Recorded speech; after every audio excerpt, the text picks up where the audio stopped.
Morning everyone. Right, so we're going to be looking at how to choose your turf and what you should be looking for. So we could get it from here.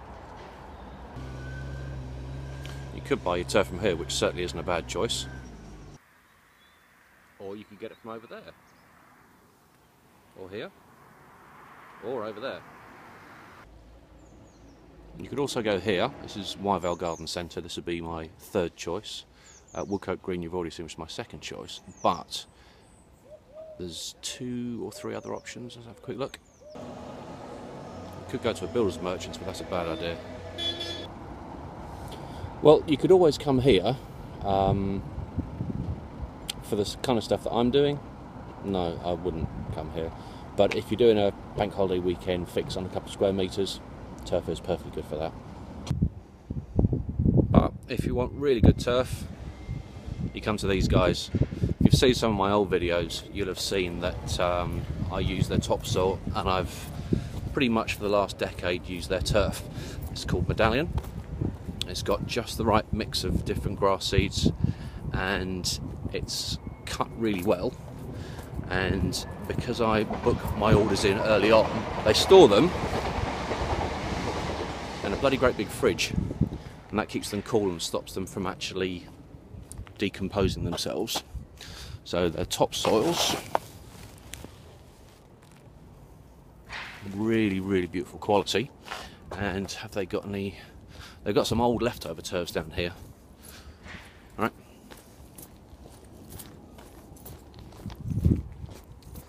But this will still show you how good they are. Key things I'm looking for is turf being cut level. So let's have a look. Yes, it's upside down, but that's fine. So you can see it's cut at an even depth right the way over. And even though this is old stuff, it's still a really good layer of grass. So this is what I always use. Unfortunately, I'm having trouble getting hold of it. The sun's come out and everyone's bought best part of 3,000 rolls of turf since 9 o'clock, well 8 o'clock this morning, and it's only 1:30. Been trying to get hold of them and it's all gone, so I might have to go down to Sevenoaks to get the stuff for the project garden for tomorrow.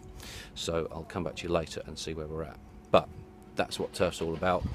This stuff's great, and what I'll do is I'll probably add on something else on the project garden video when I'm there tomorrow, assuming I get some. I'm just waiting for Sevenoaks to come back to me, and we'll see how we are. Alright, see you soon. Hi everyone. Right, no, we didn't get the stuff from Sevenoaks. They never even called me back, so I just booked up with Packbridge, and I've now picked up my load. That is 1 pallet, and that's 86 turfs, and that's about 1.5 tons. There's a little bit of damp on them, but they're mostly dry. But that's still nearly 1.5 tons in there. My van never likes that, so poor thing. Sooner we get the stuff out the better. Right, okay, so bottom part of the garden's prepped and ready, but it's been so dry that I want to give the soil a bit of a soak for just 5 minutes. No, that's not enough. Once the turf goes down, you want to have some good moisture in the ground to help it get going. That's better. Oh, ooh. Right, it's having issues, having a bit of a fit. That's... yeah, hold on. Doesn't need to go that far up that way. Let's bring it in, quick, get it, oi, go. Right. Right, so I'm going to give that probably 10 minutes just to soak it in. All the grading has been done, and I've brought still quite a lot from up the top there to get that smooth, and I've finished off the line on the top, on the face, and at the bottom where the graduated slope is on this raised section here. You should be able to see the line now. So you can see the top line, which is just there, and like I've shown you earlier, that I had to grade out for the lower slope. Now what I'm going to do before I get to that point is I'm going to use a sieve on some of that soil up there and have it to hand so that I can actually smooth and level that as I go. It's perfect, it's not perfect, it's close, but just a dozen handfuls of topsoil just to smooth off the bits as the turf goes down will polish that off, and that will be lovely. They've also decided as well on this lower section over here, they're going to have a little kind of kiddie play area, so we're going to get a couple of railway sleepers like these ones, put a line down there, put some matting down, bark it, and they've got like a little wigwam they've got over there. They've got a little castle that's going to go in there, and a couple other bits, and that'll be his like little play spot, because once the main table goes up here, then they'll be able to have a spot where they can watch George do his bit down the bottom. Right, so I will let that go for a couple of minutes, and I've already done a couple of videos on how to lay turf, so I don't want to do that here, but what I probably will do is, if I can organise it, is I might do a stop motion, although I have done a couple of those last year. I think they've been posted, but I'll check. But if I can get it sorted, I will do, and I'll try and link them all together so that it'll do the entire garden from bottom to top.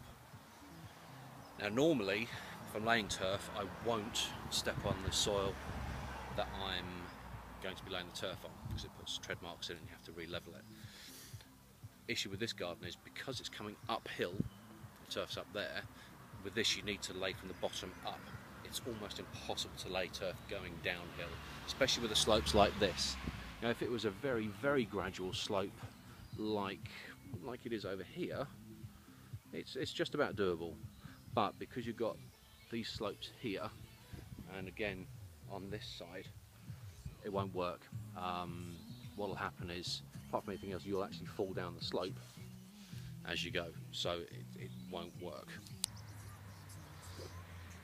Alright, so the bottom section, nearly turf now.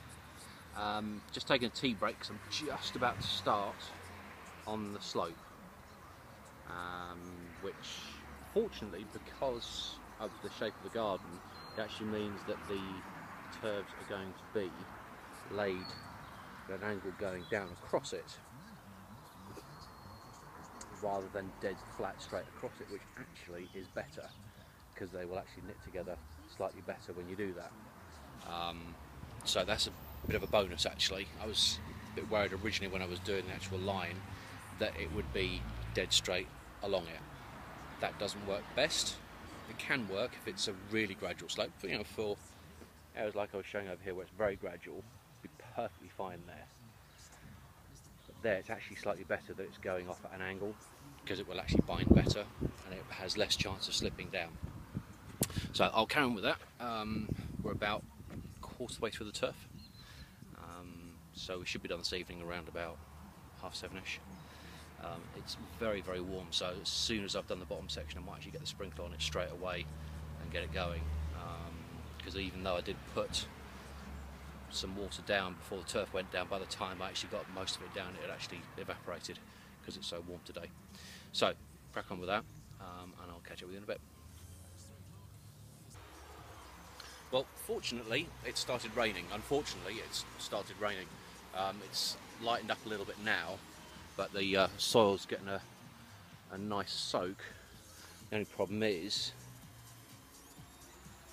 it's just that tiny little bit too damp. It has gone off a little bit. Problem is, now that it's wet, as I'm walking around, it's actually lifting the surface, so where I've actually smoothed everything off, it's now making holes in it because it's sticking to my shoes, which isn't particularly helpful. But quick tip, we're now coming to another edge, and because it's all on an angle, it's got to be cut. But what you want to do is actually lay new turfs along this edge first, and then come out 1, 2, 3 turfs, and have the part pieces that are cut in the middle, in this section here, not at the edge. because it might end up being that the bit of turf that's left over could only be that wide, and what will happen is that when it is hot, because it's only small, it can't retain much water in it. It's like in the pots video I did, the bigger the pot, the more water it can hold. It's the same with the turfs. If you've got one whole turf, which is a whole square metre, it will hold a square metre's worth of water. But if you've got a slither along the whole length that's only 10 centimetres wide, not even that, suddenly you drop to less than a quarter of a metre, and it can't hold much water. And especially where you've got a wall like this here, it's going to get hot because the sun comes round there. So that's going to be a sun trap, and they'll burn off and dry off really, really quickly. So whole turfs go outside, part turfs go in the middle. So when I've put those down, I'll do another quick bit just so you can see what they look like. Right, catch you in a bit. So here we can see turf's been run up along the wall, and a little tip for cutting this bit right. Now the turf has been run from that side over to here. Just to cut this piece, we're actually going to roll it out from there to here, mark the length, and then turn it round. Now it does make a difference. The way the turf is rolled, you kind of get a nap on the grass. It kind of lays one way. It's like when you cut grass with a lawnmower, it's got a roller on the back. That's how you get the stripes. It's where the grass is leaned over. As you roll away, it leans down, and it's the lighter part, and when it comes towards you, it leans it towards you, and that gives you the shadow underneath the grass blades. So that's how it looks like you get a darker run. It's the same with this. Some gardeners will lay turf different ways to give you the stripy effect straight away, which is lovely, but it's only any good if you've got a lawnmower that's exactly the same width as the turf they've put down to continue doing those stripes. Otherwise it takes months to get rid of that nap, and that's a bit of a pain. So I always lay my turf all the same way, and then it doesn't matter what size the lawnmower is, you can make your own stripes. As it is, I'll be cutting this grass once it's down. So I'll probably do the stripes right the way up and down the garden, but we'll see. Right, I'm going to finish this video and post it as is, and then do a separate one for the continuation, which will be on Wednesday. Mainly because I've only got a 16 gig phone and there isn't any room left. So I will continue. I've still got about 3 hours to go here, so I should get the rest of the turf down. And I will see you again on Wednesday morning. And I will get the turf that delivered. We've got another 130 metres to come on Wednesday. So we should be finished laid by Thursday evening. Alright, see you soon.